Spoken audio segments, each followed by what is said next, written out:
I just can't let you go. Lord knows that I've tried to. You said I was the only What's one. up, everybody? Welcome to my channel. No one I'm likes Sunshinery. being Make lied sure to. to subscribe and like this video. You made this mess and left me with the pieces. Now I What's up, everybody? Welcome back to my channel. We are back for another Rachel Goes Rogue, Chapter 13, Fair Criticism.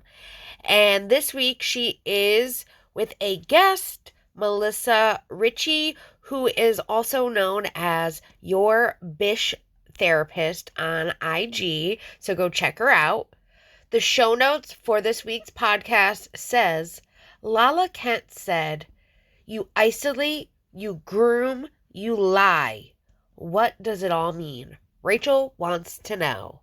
So that's just a little sneak peek, and I'm going to show you a little sneak peek video from Melissa, who is her guest, and what she just had to say on her IG about this week's podcast before we start. So let's get into that. Make sure to like this video and subscribe to my channel. Hey everybody, it's your Bish therapist here. It's been a wild day, morning so far. For those of you who haven't heard, I was a guest on Rachel Goes Rogue podcast, and I'm getting a lot of feedback about it. Some good, some not so good, but that's to be expected. So please check out Rachel Goes Rogue podcast to hear your Bish therapist talk a little bit about grooming, which of course is a trigger warning. So if that's a tough topic for you, please, keep yourself safe. I'm sending you this message as I'm sitting here in the hospital parking lot waiting to get an MRI, and it's a wild day for me. So thoughts, prayers, good vibes, personally and professionally, would appreciate all of it. Thank you all for the love and support, and I cannot wait to talk a little bit more about the experience. Talk to you all later. Also, real quick, before we start this episode, I do want to put a heavy trigger warning on this week's episode because they do talk about grooming. And if you or anyone that needs help with anything that is related to the National Assault Hotline, grooming, things like that, abuse, please reach out. RAIN National Hotline is 1-800-656-HOPE or 1-800-656-4673. They're available 24/7. And I also linked a really important article down below on the warning signs of this week's topic. So just beware, if this is something that can trigger you, I would just be cautious listening to this week's episode. All right, let's get into it. This is Rachel Savannah Levis, your host of Rachel Goes Rogue. Today, I have a special guest joining us, and you may know her as your Bish therapist. Melissa Reich will be joining us today. She is a therapist turned pop culture aficionado. Melissa earned a master's degree in clinical psychology and has practiced for 22 years. I'm familiar with Melissa Reich's podcast. I listened to Jamie Oliver's podcast, who had Melissa on her podcast, and they were talking about abuse, and I followed her after listening to that podcast, and she's been posting a lot of Vanderpump Rules content. The one that caught my eye most recently was a post that she did on the topic of grooming and what grooming was. So I figured, what better way but to have her onto my podcast to talk about grooming. What is it? Why is it controversial to say somebody's a groomer? And I would like to hear her perspective on grooming and how it relates to the show. Please welcome Melissa Reich. So here is Melissa's Instagram information. If you want to check her out, check her podcast out, check her YouTube channel. She has a link tree that you can click on. I will also provide it down below in the description so you can check her out. I personally have never listened to her podcast, though I will be listening to it after this just to kind of get a perspective of what she's been talking about. And I mean, Rachel did say she's been talking about Vanderpump Rules, so that's something that I'm interested in as well. So I definitely cannot wait to see what she has to say. especially kind of from a therapist perspective, since so many of our Vanderpump Rules cast members are going through a lot of different mental health issues this season. I think it would be a very different perspective to see what a therapist has to say about it.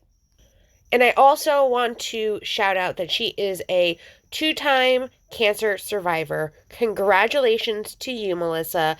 That is tremendous.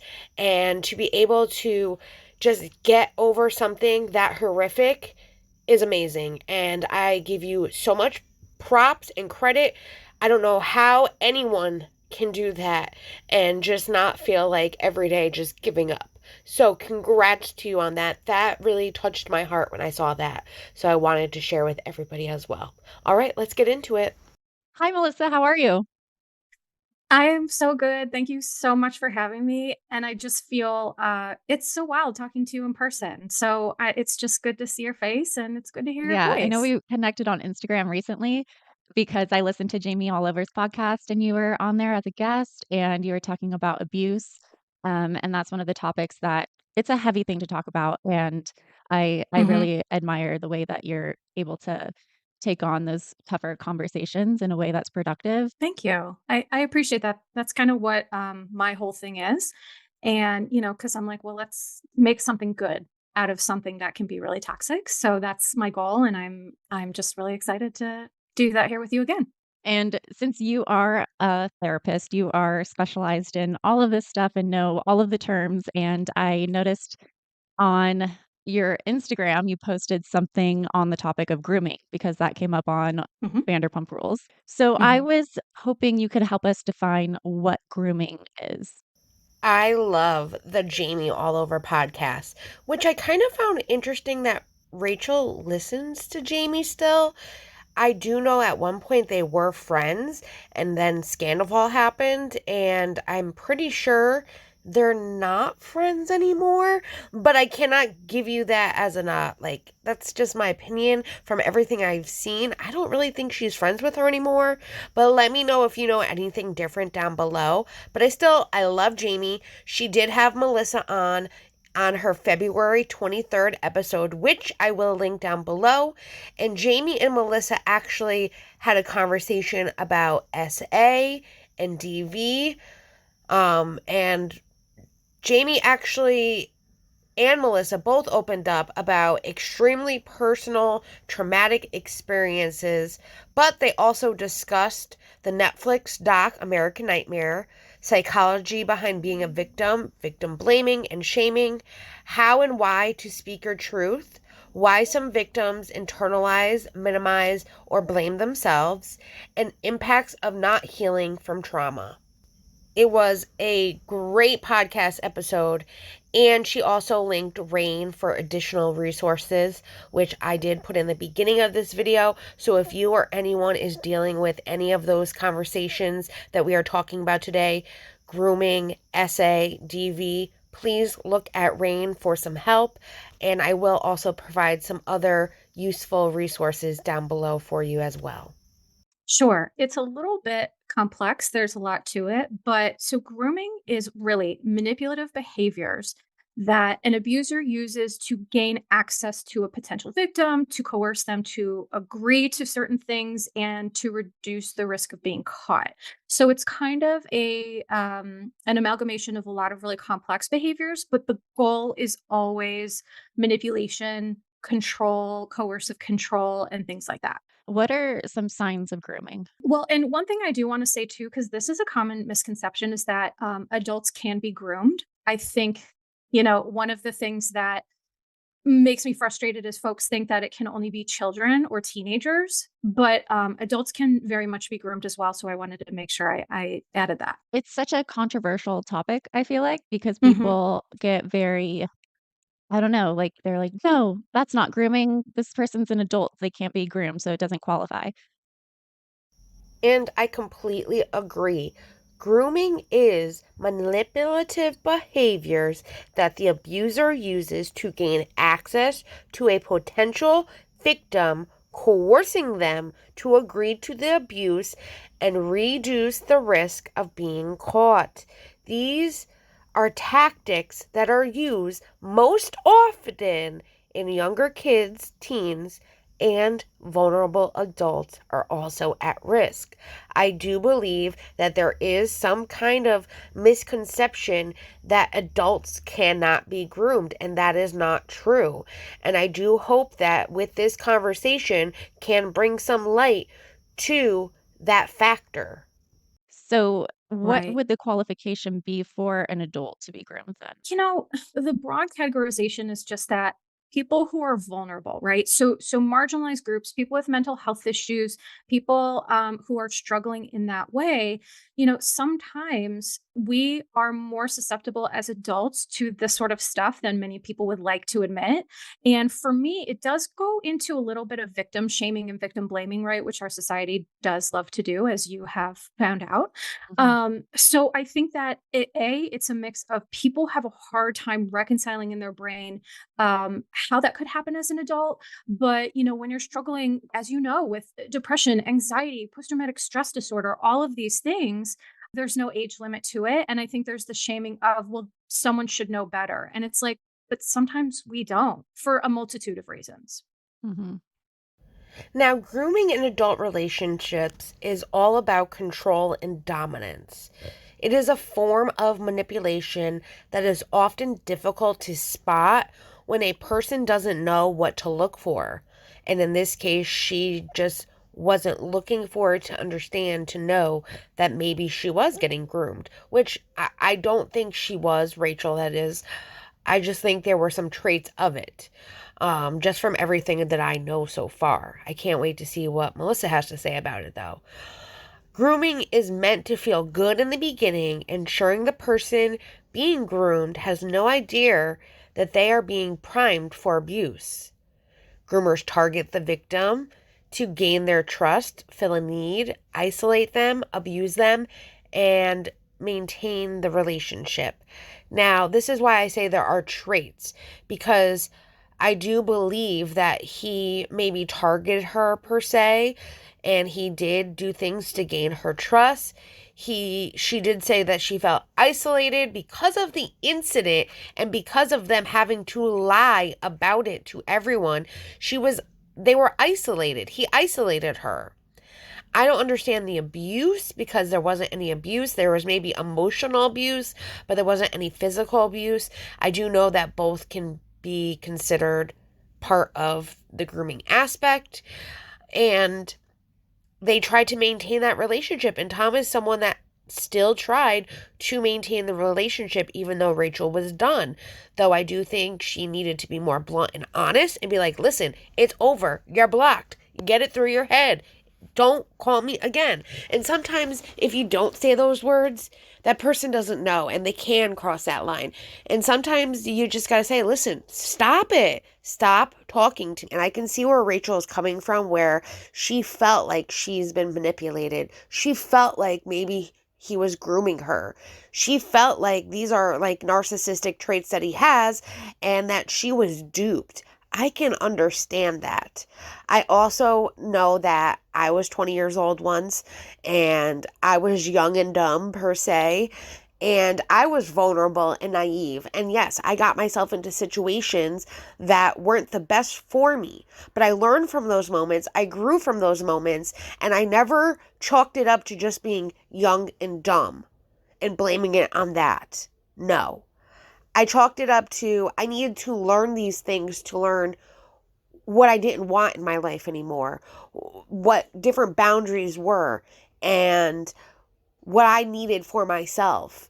And I think even as the mind develops, at 25, your mind is developing. So even at those ages, her mind was developing, and necessarily not in a way that was good. She was in very destructive relationships with James and then Tom. And for her, she needs a break. She needs to be able to take this time to reevaluate her life and to see what she wants and what she doesn't want. And I do believe that she is trying to do those things.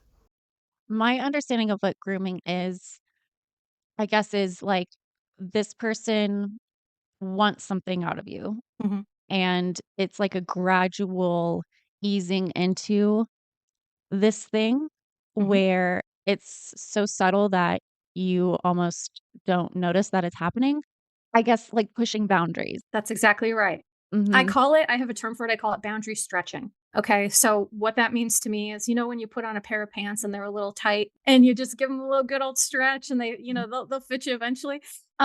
People, I'm joking. Of course, that's a silly example, but people who are good at this are good at boundary stretching. It doesn't feel so they do things where it doesn't feel like a blatant boundary violation, but it is at the very edge of your boundaries. And so it stretches and it stretches and it stretches. And soon what starts to happen is that we now are engaging in behaviors that do violate our boundaries, but it creates what I call a cognitive dissonance, which is a belief that, well, wait, I've been participating in this, so this can't be that bad. This can't right. And then also the perpetrator, they use a lot of gaslighting to support the boundary stretching, right? They might deny, well, that's not what I'm doing.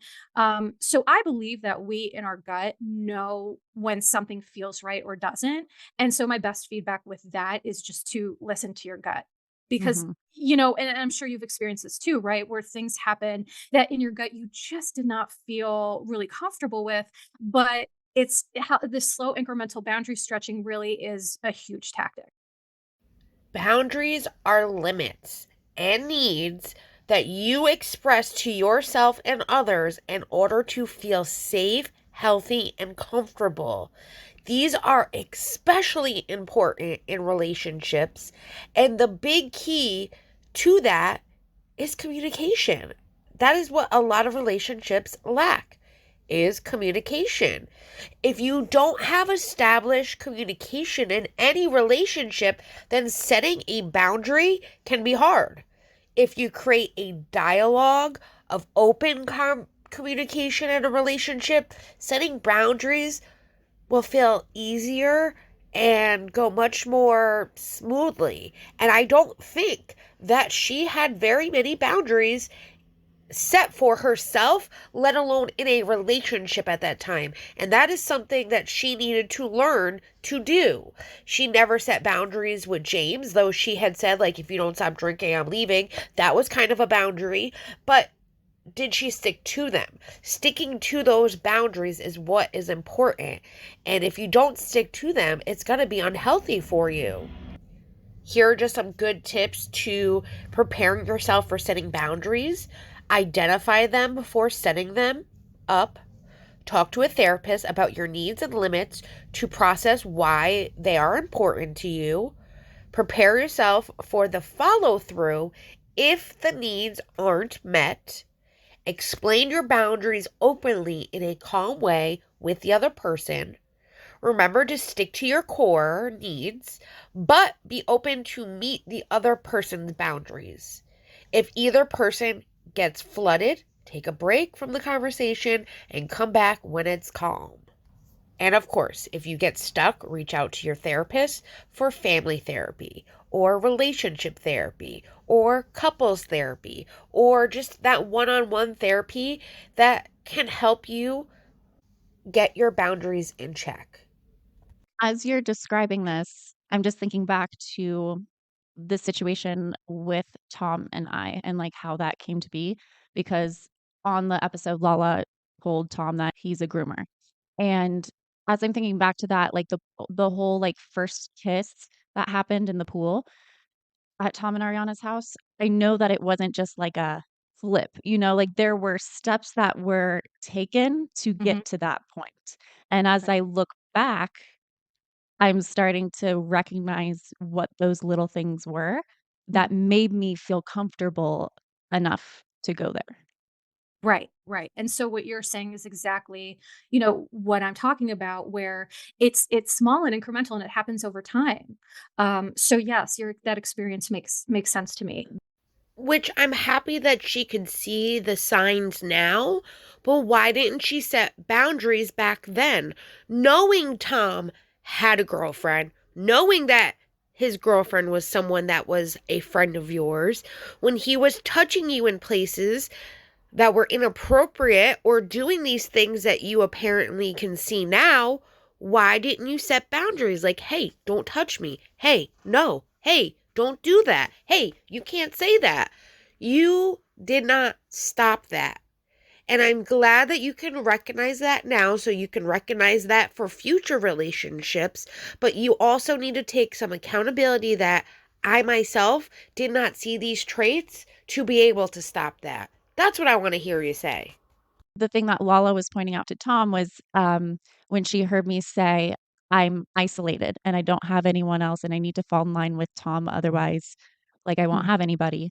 I think from the point that we kissed to the point where I broke down on camera, my final interview, Mhm. there was a lot of isolation along the way Mhm. because we were keeping this secret. Mhm. And I wasn't allowed to tell my friends, but he was allowed to tell certain friends. And so when I did hang out with my friends, it's like, oh, what are you up to? And I had to like come up with something because I couldn't tell them what I was actually doing, which furthered me from them and made me closer to Tom because I felt like we had a connection, like something to talk, like some Mhm. substance to talk about. So I just Mhm. wanted to point that out that like I think isolation is probably a key factor in the grooming process. It is, and I'm happy to speak to some of the signs. One thing I do just wanna say, I wanna be really cautious as a therapist. I don't know Tom. I'm certainly not, saying that he is a I wanna help educate, right? And I wanna help validate, and it sounds like, that makes sense to you. So I just wanna be real cautious, because 'cause I'm not your therapist. I don't know you. I don't know him. I just wanted to put that out there. I think that's really important for Melissa to say, as well as Rachel, because even though Rachel feels like maybe she was groomed by him because of these red flags or different things that gave it away, by her, though, stating that she felt groomed, she could legally be held responsible and he could get her for defamation, especially if he can prove that he did not groom her. So that's why Melissa is being careful with the words that she says. And I hate to say it, Rachel, you are in a lawsuit. You need to be careful with the words that you are saying. And I know that you have a very expensive lawyer, and I know he's probably giving you some great advice. I would just keep reiterating that this is how you felt. These are your opinions, and not sit there and state as fact, well, I was groomed. You can't say that. You can't say that. And I haven't heard her say it yet, but I'm pointing it out because I do feel like it's coming. But there's kind of some benchmark warning signs of grooming. And one of them is isolation because it's an attempt to control the narrative.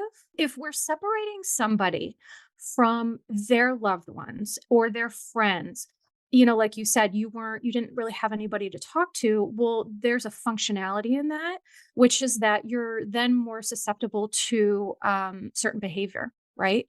Because if you're alone with it and you're experiencing it and you have no one to kind of talk to or to say, hey, Rachel, I'm noticing this or I'm seeing that, have you thought about this? It makes us look at things differently. And so that's definitely one huge piece of it. A couple of other pieces are secrets are huge. There's a saying, I used to work at an inpatient residential treatment facility for drugs and alcohol. And there's one of the sayings is that secrets keep us sick. Mhm. And I'm sure that that's something that you've, right, learned as Yeah. well. Yeah, that was definitely something that clicked in my mind. I'm like, "Oh, that makes Mhm. sense." I've been keeping secrets for a long time, and Right. it's made me sick. Yeah. Secrets are a big thing with Scandoval. There was a lot of secrets that were kept behind the scenes, and to have this affair, you had to have those secrets.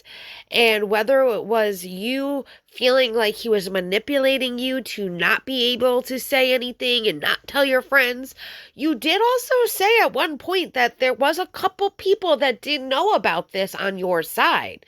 So you did have a couple friends that knew, maybe not to the extent that you were really explaining it, but they had known what was happening. And I believe that Melissa's absolutely right when you have no one to kind of be like, hey, like, this is what I'm going through and, hey, that might not be good enough for you. That's not right. That's, a warning sign. You don't see that and you get kind of sucked into it. And I do think she got sucked into it. And there was kind of like a thrill about it. And I think she liked the thrill of being secretive until she couldn't anymore. And now she's just saying, well, I got sick.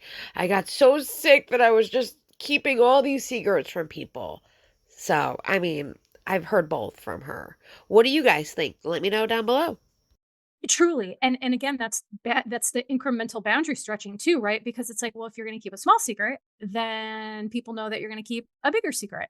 And so, what I always tell people when it comes to grooming or whatever it may be, someone who truly loves you is never going to ask you to keep their secrets. Never. Never. It's a huge red flag. So, to hopefully validate your experience and a lot of other folks as well. Yeah, thank you for sharing that. With my therapist right now, she's like, you need to protect yourself. And Mhm. we've been really examining what are red flags so that I'm able to spot them and be like, oh, that's a red flag. And then, take the appropriate action to make sure you're being protected. And Mhm. as I'm watching Vanderpump Rules, I, I see it through a whole different lens now. I'm Sure. like, wow, that's a red flag. And I could only imagine, like, eventually I feel like I will go back and watch season 8 when I was in that relationship with James Mhm. because I think it'll be I don't know. I feel like it'll be a therapeutic experience just to kinda see it through a more mature lens. Well, one thing I give you a ton of credit for is that you are so willing to take a step back, to look at your stuff. And so, what you're talking about is looking through things with a more therapeutic lens, whereas before you were looking through it with a more painful, a more, coming from a place of depression, anxiety, and the things that you've talked about, right? Those lenses, they do inform our perspective. And again, I agree. Her looking at it and seeing it from a therapeutical perspective is a wonderful thing. I do think that there is still a lot of growth to be had, especially with her mental health. Your mental health is always something that you need to work on. It's not something that you just fix and it's good. Like, it's something that you have to work on over and over and over again each and every single day. You're going to have good days. You're going to have bad days. I think it's healthy for her to be able to watch past episodes with her therapist and kind of pick out where she went wrong. And I'm glad that she is picking out these red flags so that she can know for future relationships, for future friendships, where some of these red flags were, that she can pinpoint them out when they're happening. I do personally think that is something that Sandoval should be doing himself as well. Though for him, he needs to kind of figure out what is going on with his sense of thinking and why he emotionally manipulates people and has these traits and does these things to be a better person, because he is so far gone where she wasn't so far gone that she can help herself and figure this out and come back better than ever. That is just my opinion. They both have a lot of work to do. I mean, like I said, it's a continuous thing. I have a lot of work to do to always maintain my mental health, my personal feelings towards situations and things that come up throughout my life. And it's the same with her, same with everybody. So, and I also I give you a lot of credit for A, working with your therapist, but B, I do think that's so smart to only do it when you're ready. Because the one thing for me with my podcast is I do a lot of trigger warnings because trauma survivors, we appreciate it and we have to be ready to take the information in that we're watching. And so, I think that you had talked about, I listened to some of your other podcasts and you had talked about, Bravo putting some resources at the end about suicide prevention and things like that. Mhm. But also what frustrates me is that there's no trigger warning at the beginning. If there were trigger warnings for every really concerning scene, we may not have our beloved Bravo shows, right? So, I do think that is a very wise point of view to really listen to yourself and do it when you're ready and not a minute sooner. And if ever, right? You may not, that may be something that you choose not to do, and that's okay too. I think trigger warning signs are a wonderful thing, especially like for me, example, I can put up trigger warning signs for you guys. I can provide resources and information for you guys.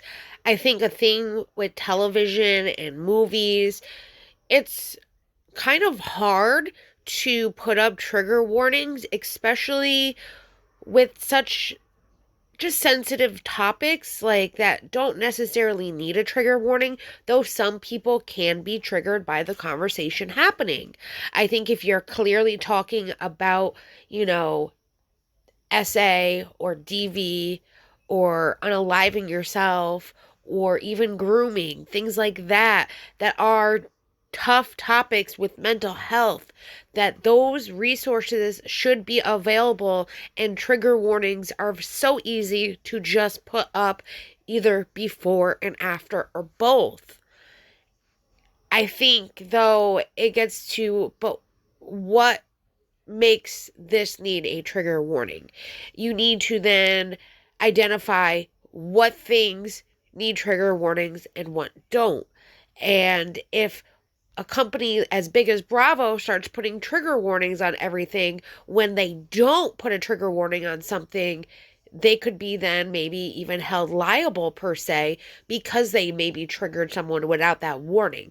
I think it's put in place for a reason, and I think more of it should happen, though I do understand why a lot of it doesn't, because there isn't things that are put in place, and once you start putting trigger warnings onto things, then you're being held liable for knowing that this is something that could possibly trigger somebody, and then when you don't go do it, you could be held liable. There's a lot of legal things behind it as well. It's very interesting to hear that the psychologist would love more trigger warnings. I agree with her. I think there should be. I also understand why there aren't. And I know just by usually getting a good brief of what I'm watching, if it's something that might trigger me or not. And I think we as individuals need to be more aware if something is going to trigger us or not to watch it. Or if we even hear something that you think could trigger you, turn it off. We need to be responsible for our own triggers. We cannot be responsible for other people's, though we can be sentimental and try. Do you get what I mean? Let me know what you think about this. I love to hear what you guys say, so make sure to comment and let me know what you think about trigger warnings. So a couple other things that I wanted to note that are warning signs is there, and I feel like I've heard you talk about this a little bit, a desensitization to touch and discussion of sexual topics. Mm. So, and again, this is not just with kids and teenagers, this is with adults too. And there's, again, that boundary stretching. There's, it can start out as a little back touch or a little, hip rub or whatever it is. And then it's like slowly and slowly and slowly, right? That it seems like Yeah, that's yeah, yeah. resonating with you. Because it's like that didn't mean anything. It was just like maybe an accident or like, oh, we just bumped into each other or oh, like, oh man, I just flash back and I think of like the boundary stretching that was happening Yeah. where, all three of us were in the same environment and he would almost push Ariana's boundaries when he would touch me a certain way or, like, massage my feet in front of her and then but, like, act like it was completely normal. So Mhm. then for me, it was like, well, it feels like it's okay, and then, Ariana's not saying anything, but I'm thinking back, I'm sure she was uncomfortable with it, but maybe didn't wanna say anything in front of him. Mhm. I just feel like he was pushing both of our boundaries. And I know a lot of people are talking about this reference right here, saying, well, he was touching her feet and he was doing things that maybe he shouldn't have been doing. And yes, maybe Ariana was uncomfortable and just could not express herself. Or maybe she herself was being manipulated and groomed by him to think that those situations were nothing but harmless. I've seen people say, well, Ariana knew clearly he was rubbing her feet in front of her. She should have said something. Not all people say things. Some people are timid and scared of their person that is manipulating and emotionally abusing them. Some people just don't know how to stand up for themselves. And this is why having a healthy mental health system can provide those things where you say, hey, that's a little too far for me. Or her be like, I don't really like that you're touching my friend's feet and rubbing them. That's kind of awkward. It's those things that need to be expressed as they're happening. And I have seen people say, well, she's pretty much saying here that Ariana knew and that Ariana accepted it. That's not what she's saying, though it does sound like it. That's not what she's saying. She's tiptoeing around it in a way that she's, yes, trying to insinuate that Ariana knew about it and was okay, but Ariana could have felt like this as well. You know what I mean? That's what she's doing. Sure, sure. And I mean, I encourage you to listen to your gut with that, because how you're explaining this is in theory, really what I'm talking about. I'm talking about the theory, and you're talking about the actual reality of that. So yeah, that makes a lot of sense. And I think that in that same vein of what you just said, the biggest thing is that folks who engage in this behavior really make it seem natural and appropriate to avoid raising suspicion. So that is one of the parts of it that it's like, again, with the boundary stretching, there's just a normalization that, in my opinion, in what I've seen in my clinical practice, is it kind of escalates. Again, because they don't want to seem suspicious, or they don't want to seem out of pocket, or whatever you want to call it. Mhm. So that's definitely a huge part of it. And then in all of this, right, are things like love bombing. There's love bombing and keeping secrets, and with all this, there's a discussion of inappropriate sexual topics that maybe you normally wouldn't feel comfortable with, but are being kind of like it's exposure therapy almost. So in therapy, one of the things that we do to treat trauma is called exposure therapy, but there's also these like little exposures to things that prime us neurologically or neural pathways for accepting certain behaviors. And so in the moment, as you're listening to me say this and people are listening to this, if something is clicking to you or you're thinking back to something, you got to trust that gut. You got to trust your gut instinct, because nobody knows what's better for you than you. Nobody. I believe that. And that was something that I do know that Rachel has expressed and Tom has expressed, that they did talk about adult topics, like intimate moments, where he was saying like him and Ariana were not being intimate and they didn't have that kind of intimacy that they used to have. And he would ask like how she was in her single life and if she was doing this with a guy or that with a guy. So it opened that door per se. And I do think that, yes, like friends are there to talk about things like that.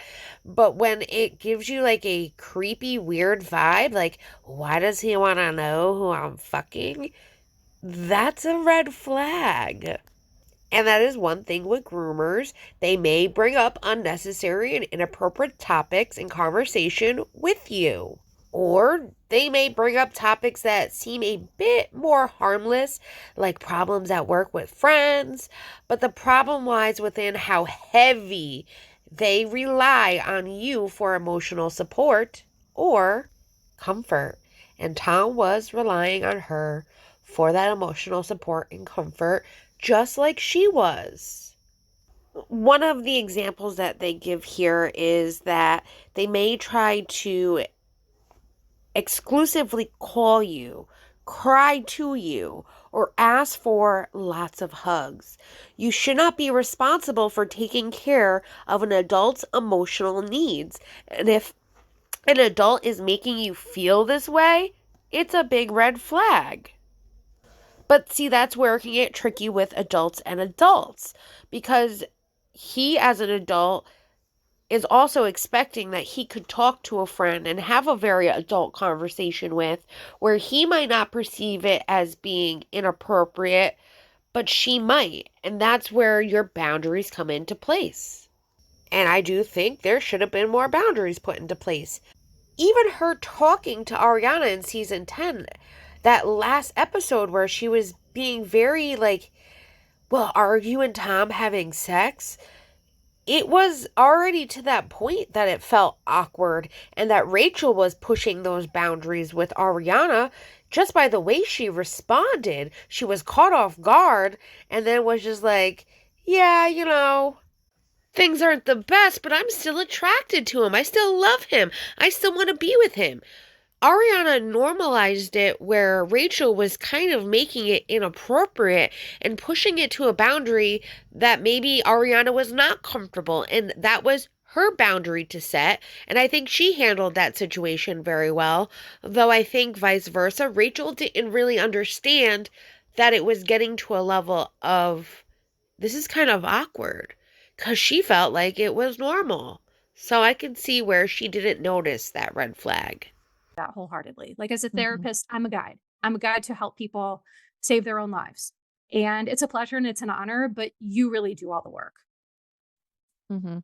Yeah, that's why I get annoyed when people tell me that I should have done this, or I could have just done this and then do this, especially with, like, coming back to do the show, like, "Oh, if you're talking about it so much, why don't you just go back to Vanderpump Rules? You should have Mhm. done that," Right. And I'm like, "Mm, I'm pretty sure I know what's best for me."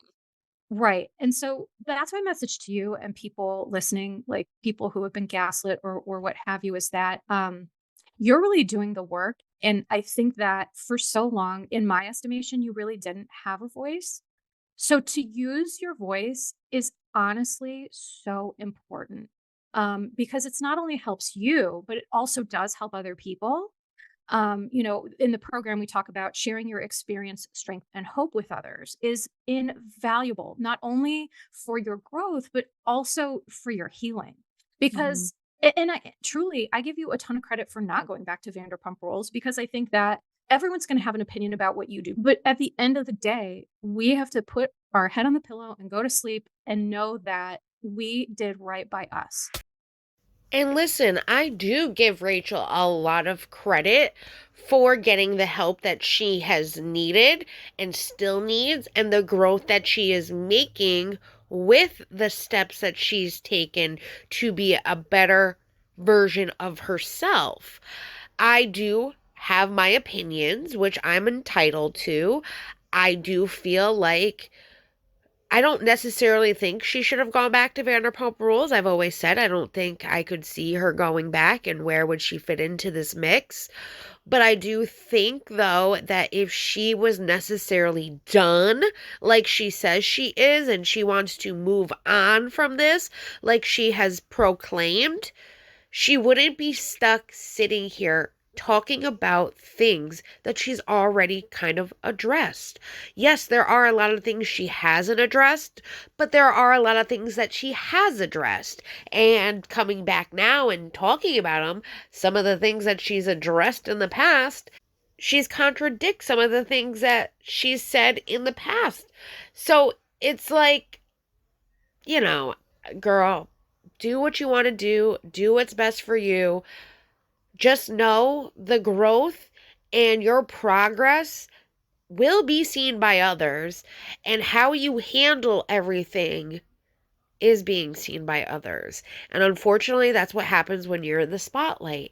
And you do need to do what's best for you. And I would also ask the people that know you the best for advice on what is best for you if you are having trouble making that decision. Okay, I wanted to ask you, like, just straight up, when you were watching Vanderpump Rules, when you heard Lala accusing Tom Sandoval of grooming, what Mhm. was your immediate reaction? What was your immediate thought? Well, so like I said, I can't, I'm watching observable behavior on TV, right? I don't know Tom. I don't know Lala. I don't know any of you. I have to be mindful of how I give my feedback on this. But my immediate thought is that Lala made some very important points that are kind of in line with what we're talking about, right? Like, I'm never going to label Tom X, Y, or Z. But if we're looking at the behaviors and, what Lala's noticing and the isolation and all of that, I mean, I think that's valid. That's valid. We can't do revisionist history and say that it's not valid. One behavior, one thing doesn't make anyone a label, right? A groom or narcissist, right? That people like to throw that around a lot. And on that note, what I'll say is too, we all have narcissistic tendencies, myself included, and so I think that clinically, how I look at things is there's a spectrum of behavior, right? So when we start seeing behaviors, we look at it on the spectrum, and then behaviors add up to more, problematic issues and can lead to personality issues and things like that. So where he lies on that I can't speak to, but my immediate reaction was one of concern. Which I really do love her approach, because she is very cautious with saying, like, I am not diagnosing him. I'm not saying this is what he is. These are just, from my perspective, the traits that are being shown and what these traits could mean. I think she's doing a wonderful job of that, and I think this is a lesson maybe Rachel should take, especially with that psychology degree, which, come to find out, it's not really a psychology degree. She literally, like, she said what her degree was in that last episode, and then just kept going psychology, psychology, psychology, to make you think that it was a psychology degree. We won't even go there. But I did pin the comment on my last video because this person caught it, and I was like, I gotta go back and listen now. Oh my god, there, she did say it. Oh, she made it seem like something it wasn't. So Rachel, is that a trait that I need to watch out for you with? Oh wait, I already do. I just need to be a little bit more careful. But I will agree, there are lots of traits that Tom has, where if you do put it on a spectrum, he has narcissistic traits as much as he has groomer traits. He also has different traits that could say that he has different like anxieties, depressions, and things like that. And that's a big thing, especially with people with PTSD, anxiety, and depression, where there's a lot of similar traits. And to pinpoint exactly what it is, that's why there's a therapist involved, and they can analyze everything to be able to be like, I think this is what you have that can help, and this is what you need to do to help it. Yeah, thank you for answering that. I don't want to label Tom anything either. And I know I've called Right. him a narcissist in the past, and maybe I shouldn't have done that. But, you start seeing these patterns and these types of behavior, and there are terms that psychologists use hmm to explain this behavior, because once you're able to pick up on it, it becomes hmm predictable. That's right. And yeah, so it's like the terminology is used as a tool, Mhm. not as an insult to somebody. And let me be clear, Rachel, that's your experience. You're allowed to say whatever you want. Let me be Okay. super clear, okay? You are allowed, you're the one who experienced it. And so Yeah. I'm not here to tell you that you can't say or do certain things. For me, Okay. the difference is, as a therapist, and I have the credentials to be able to diagnose, I have to be mindful about how I say it. If I'm gonna be completely honest, I do feel like I have been groomed, Sure. because I was in a very vulnerable state of mind, hmm and I just got out of a relationship that I feel like was very destructive to my well-being. He witnessed that whole thing play out. Um, Right. and I think things started shifting when we went to Coachella, and he really went out of his way to cater to me, and I processed through this with my therapist, and hmm he even had these, like, non-nicotine cigarettes that he would light for me, and we would smoke it together. And now thinking back on it, it's like, did he bring those just for me, or did he bring those for people that didn't smoke hmm cigarettes, that he wanted to smoke hmm with them? And then my therapist also mentioned that smoking is a very intimate type of hmm activity, because normally you, like, socialize and separate from the group to go smoke. hmm So that was, like, the first thing that I can really label as, I think that was grooming. And I think right here, Melissa was, though, saying, like, I cannot diagnose him because my credentials, this is something I got to be careful with how I say things. I think that was her way of also, like, kind of giving Rachel that nudge. Like, yes, these are your experiences. You're allowed to feel that way. But she also needs to be careful with how she says things, even though she's not a therapist or a psychologist like Melissa. If she says Tom is a narcissist, Tom is a groomer, and that affects him, and he can prove defamation, that is something she could be held liable for, especially with already having a lawsuit. They will nitpick and pick apart every little thing she says. And she did say, my feeling is that I was being groomed. So she did include that, and I think that is very helpful for her. And I do feel like maybe she felt that way, and maybe this was something that Tom picked up on, but I don't necessarily think that he, like, pinpointed on her and was like, I'm gonna groom her. No, I think that he saw someone that was vulnerable and weak, and that he could have a little bit more power, per se, over, and yes, went out of his way to make her comfortable and make her more vulnerable to be open to him and whatever he had on his mind. I do feel there are certain things that he did that did not help her in a vulnerable state. I just think also her being like, well, he got these non-nicotine cigarettes so that we could smoke, and, like, that's how I knew he was grooming me. Like, what? That just sounded very weird to me. Like, that sounded weird, and I hate to even laugh at that because it just sounded weird. And I think, like, what we need to know here is, was he smoking regular cigarettes and this was something that he did, or was he not smoking at all, and because he knew he'd be at Coachella at an event where smoking was, like, everyone was smoking, he'd be around it, that he knew that was a trigger for him, so he wanted to get these non-nicotine cigarettes to be able to enjoy that comfort if he got triggered, because he knew he would be triggered if he saw other people smoking around him, especially, like, that's a thing for me, like, especially with nicotine. Like, I vape a lot and I need to get off the vape as well, but, like, when I'm drinking, I feel the need to have a cigarette when I'm drinking. It's a trigger, and it's something that I know myself I need to be better with, and I know it's a trigger for other people. So I'm wondering if, like, that is what he was experienced then, and she's just kind of, like, over analyzing it to make it be like, well, he did it for me. Like, that's where I'm having some issues. We need a little bit more context there, sweetheart. And I want to point out, Coachella was when things started to flag up with their relationship.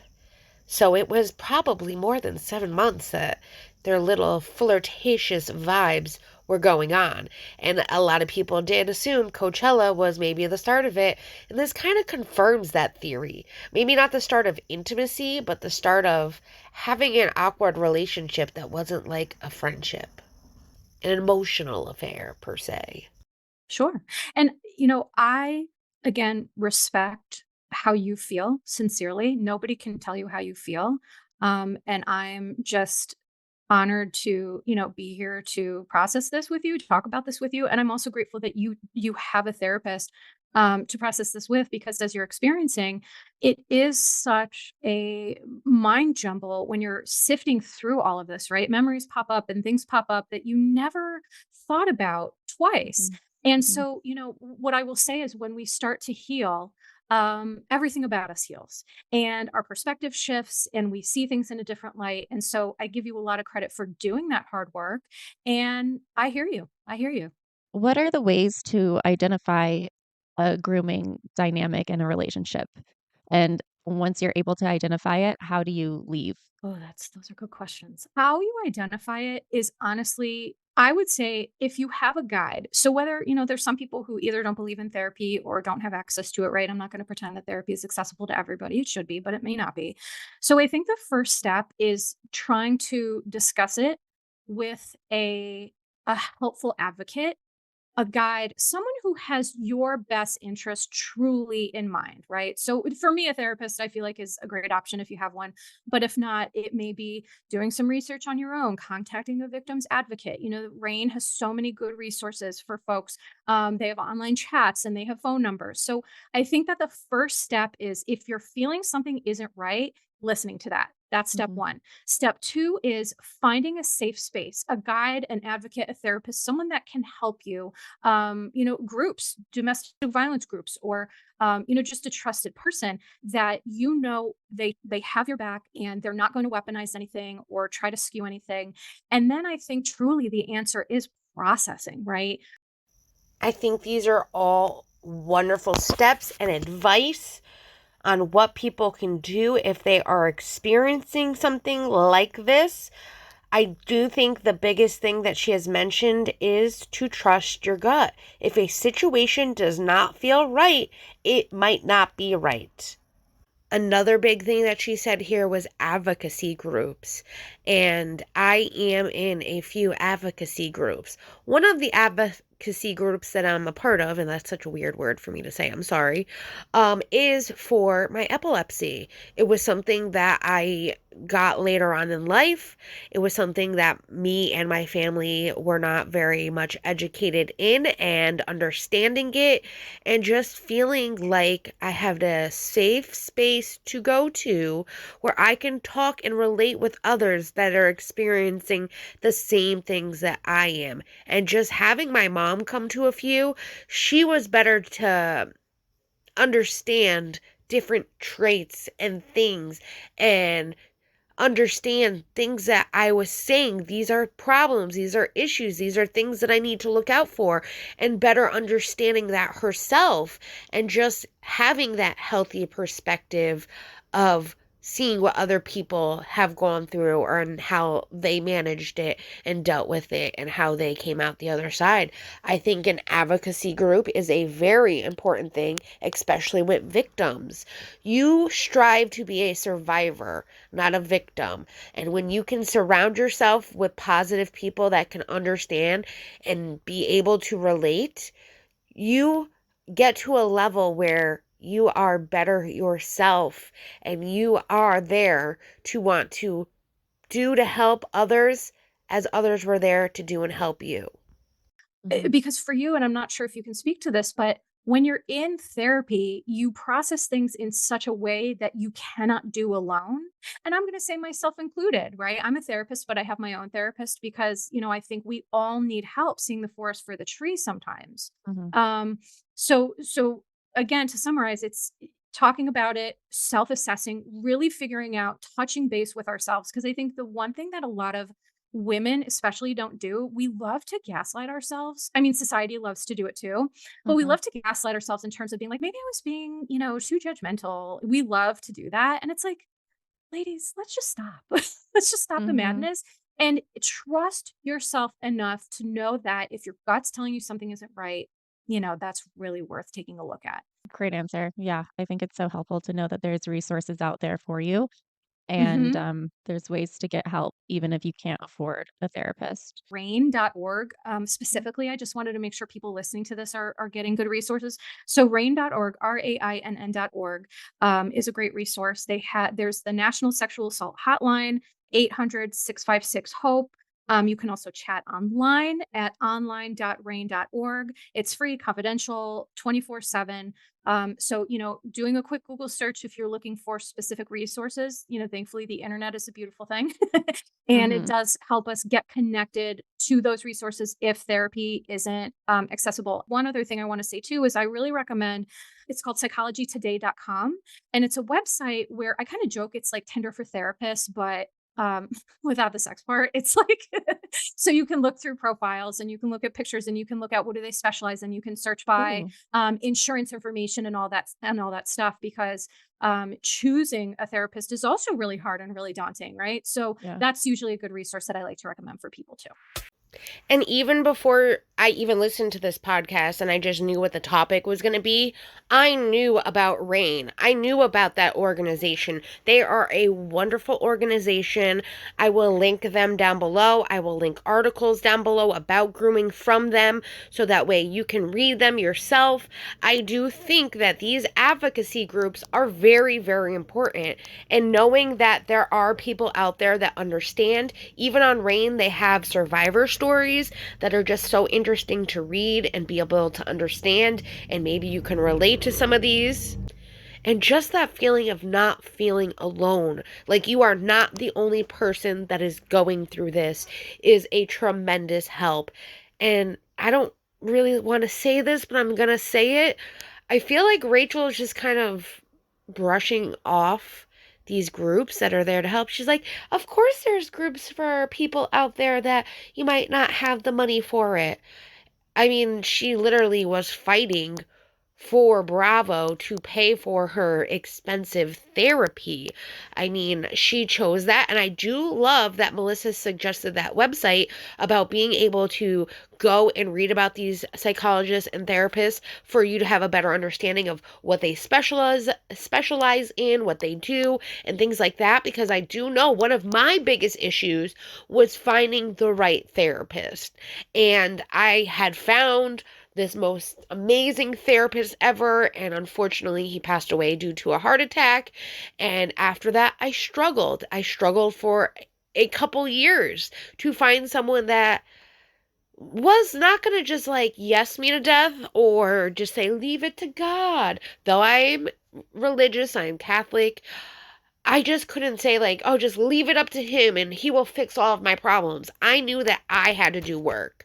And I know that I needed someone that was going to be brutal and honest with me, but be there to help me along the way. And it is, if you are someone that struggles with finding someone that you can really just relate to and be able to talk freely to, that is a very helpful website. And I will link that as well down below. But I kind of just feel like Rachel is just like letting Melissa do all the work and like not really advocating like she should.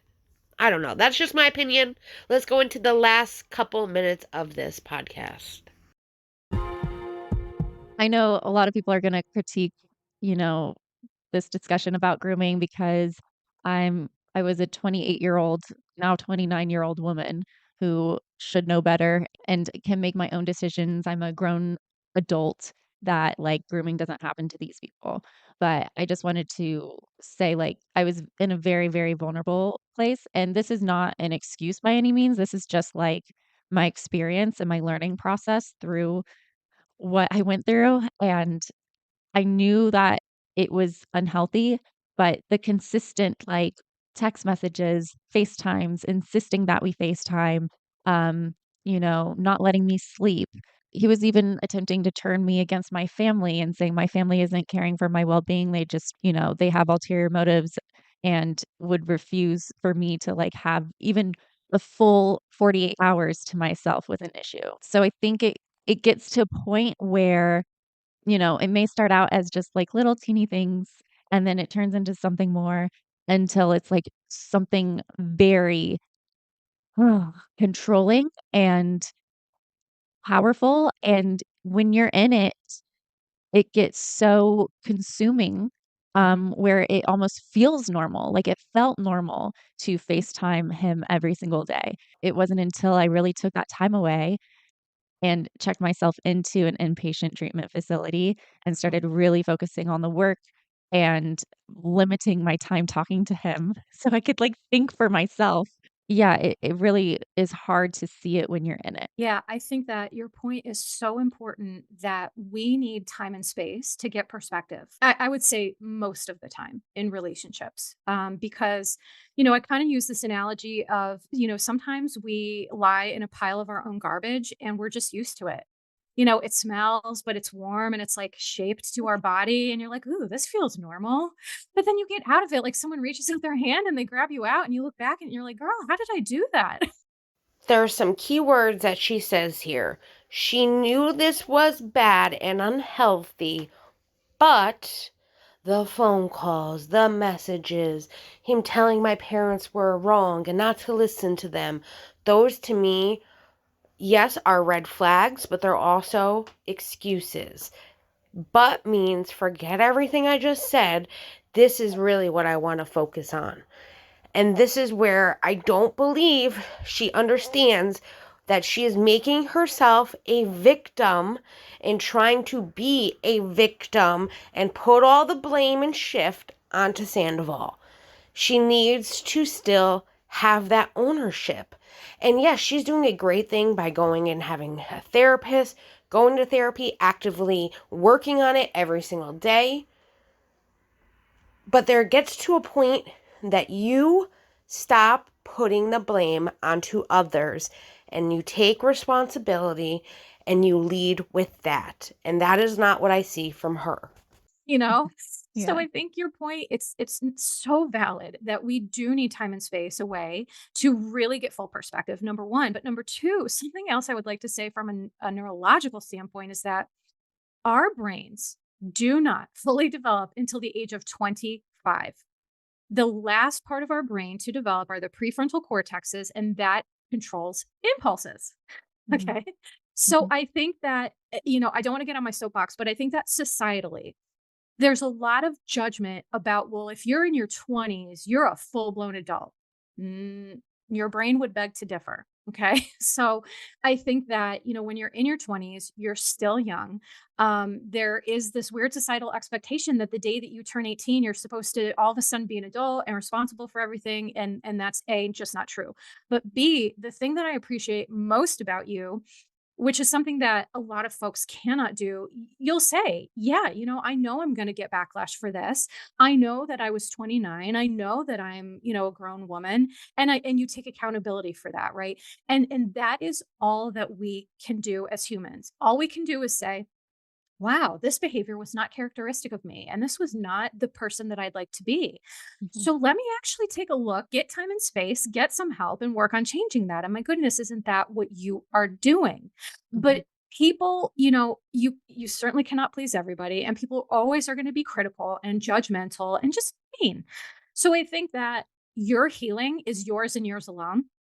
And you have to do things the way that make the most sense to you for lasting change. Because truly, there's a saying in the field that past behavior is the best predictor of future behavior, right? Mm.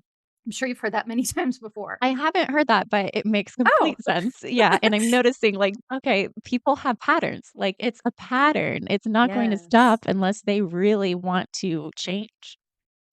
So the past couple of days, I've put a couple shorts up from your new favorite Bravo page, which is an IG account that I would love for you to check out and go and follow.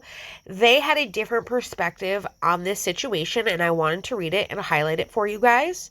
So it says, I added the picture of James on this reel because to add to the fact that your brain is still developing until 25 years old, and that just because you're in your 20s, yes, even at 29, doesn't mean your brain is functioning in total adult mode. There was James in those important years of her brain development and also his brain development. I do want to add that because these were also his 20s and it was an important time for his brain developing. And I do think that drugs and alcohol and what they both experienced together, whether it was him and her trauma, they both went through trauma together, and that does impact their brain and their development. The James of it all is that Rachel started dating him when she was 21 years old. She went through years of trauma and emotional mental distress during the years of 21 through 26. Those are important years of brain development that I'm sure greatly affected her, as well as him. I do believe he was affected as well. Not in the same capacity, but his trauma was affecting his mental health, which impacted her mental health. His drinking affected both of them. Alcohol in general affected both of their developmental skills with the brain and function. But it continues, and unless you've been through that type of situation, you probably don't know that this type of abuse and trauma can actually cause brain damage. And I've been through my own personal trauma to know this. And what she went through is not just what we saw on Vanderpump. There were probably thousands of moments amplified way worse than what we even saw on the show. James and Raquel, she says Raquel, not Rachel, are the only two people who knew the full truth of that. And honestly, I believe Sheena knew all of this too, which makes me even more livid with how she acted on her podcast in the media for the past year. Now, I do have to disagree with her. I do not think that Sheena knew all of it. I do think as a friend, Sheena was aware of some of what was going on, but when you are in that kind of an emotional abusive relationship like that, you don't necessarily go to your friends, hey, this is what he did this and that, because you don't want to keep hearing your friends say, he's shit, he's not worth it, he's not good enough for you, get the fuck out of there, like, why aren't you breaking up with him, he's a worthless piece of shit.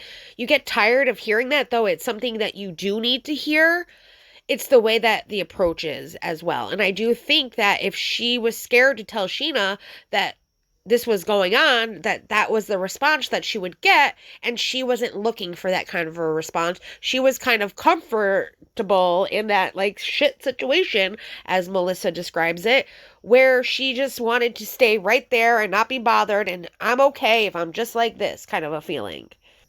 It does continue with, to add to this, I would like to say that it is very common when you leave a relationship with someone like James for you to end up in another relationship with someone similar or close to the same. I personally don't think Tom is as bad as James, and I do agree with her there. I do not think that Tom is as bad as James, though I think Tom has more of awareness to how he does things and how he treats people and how he manipulates situations, where James is still learning personally himself and trying to understand the things that he does that are those manipulative and emotional abusive tactics.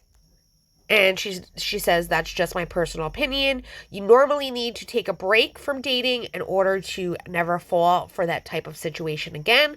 Sadly, she didn't. And she had to learn the hard way. And a lot of people learn the hard way. I know that's what happened to me. I fell into the same trap and put myself in the same relationship over again after I got out of a bad relationship. And that next relationship was just as bad, if not worse, than that other relationship. So it does happen. And they continue with, I think people should stop attacking her for it because she has enough to deal with. And she has every right to talk about all of this on her podcast, as everyone talked about her nonstop for a full year. She absolutely entitled to share her side of everything without being ridiculed and judged. But that's the thing. Everyone, yes, was on their podcast talking about this situation, but they were also getting ridiculed and judged. So why shouldn't she? So you're saying, oh, so they had their opportunity, they were ridiculed and judged, but now it's her opportunity, but don't ridicule her and judge her. No matter what, you're a human being. Human nature is to have an opinion, regardless of whatever the situation is, and you have every right to judge and have that opinion. And though she is saying she should be without ridicule and judgment, that's not what's going to happen. And then she continues with saying, dating someone who uses drugs, drinks, is mentally, emotionally, physically abusive, is narcissistic, etc., can literally make you go crazy, and people need to stop judging her for this 1 year of her life that she made poor choices. I won't stand for it on my page, so if you don't like it, unfollow me, because I'm not here posting for followers, clearly. That is her opinion. I respect it. She does bring a wonderful insight to things on her page. That's why I do follow her. I don't necessarily have to agree with her. I think that, like I said, even here, that I do think that Tom is aware of his tactics, where James was learning that the things that he went through in his younger years was impacting him in his relationship with Raquel, and something that he as well needed to figure out and learn what he was doing and how he was emotionally manipulating and abusing her mentally and physically, according to her. And that also impacts him. I don't give him as much grace because no man should do that. I do think, though, it was a learning factor for him, and he is also learning and growing as he is in his next relationship now with Allie. And I do think that she did need a break to be able to see a different perspective and to be like, listen, you do not want to fall into the same pattern. And patterns is a huge thing. I'm not going to get into that now. Let's just finish the rest of this little bit of the podcast and we will get into the closing. Yes. And so what I'll say on that is that while that is the case, I believe that anybody is capable of change only if they are motivated to do so. Period. So when you're ready, when you're motivated, when you have a good team, you're unstoppable. There's nothing that can stop you. So you are actively intervening on your own behavior to say, you know what? I know that I didn't like this, that I did this, and I'm owning it. And I'm going to look at this and I'm going to continue to make sure that I don't ever go back to that pile of garbage. Mhm. And I don't mean, Tom, to be clear, I just mean, right, your own pile. Yes. Rachel's pile, right? Like Yes. that garbage pile, she's gone. And so, yeah. Yeah, and it's so true because it could, like we're not just talking about Tom here. Like you will attract the type of person that you let into your life, your Mhm. own worthiness, and it Yep. would just repeat until I learned my lesson. That's right. And I'll say, I had a lot of situations growing up that were really hard for me, and I dated only narcissists until I did the work. And Yeah. then, I did the work and I met my beautiful husband. We've been together for 22 years and I'm so grateful. Mm. But yeah, our trauma in our life informs who we pick. You've heard the term that people have a bad picker. Well, that's not like a character defect. It's like sometimes we have a bad picker because of our own stuff, right? If we Mhm. don't feel that we're worthy, if we don't feel that we're important and deserve good things. So all of that is impactful when you're picking a partner. And what I think is beautiful with you is that doing the work you're doing will ensure that the next partner that you pick will really be good for you Mhm. and will really be a true partnership. And, so look forward to that. I promise Yes. it will happen. It'll come. Yeah, yeah. It'll be a much different experience, I have a feeling, but I'm not quite ready yet to date. But eventually when I get there, I know that it'll be a much healthier relationship just because Right. I'm taking care of myself now and like, I'm prioritizing my mental well-being, and That's right. so I'll attract somebody who, hopefully is working on themselves and like taking care of their own well-being, because if they're not, then I'm going to recognize it as a red flag. Yeah. So, Yeah. yeah. As you should. I mean, all we can do is from these experiences, all we can do is grow. Thank you so much for joining us, Melissa. You can check her out on Instagram at YourBishTherapist. And she also has a podcast channel, Your Bish Therapist, and she's incredible on there. Just like the insight. I listened to your Paris Hilton's dissecting her documentary and Yeah. her interactions with her family members, and I thought it was very insightful. So definitely go give her a follow.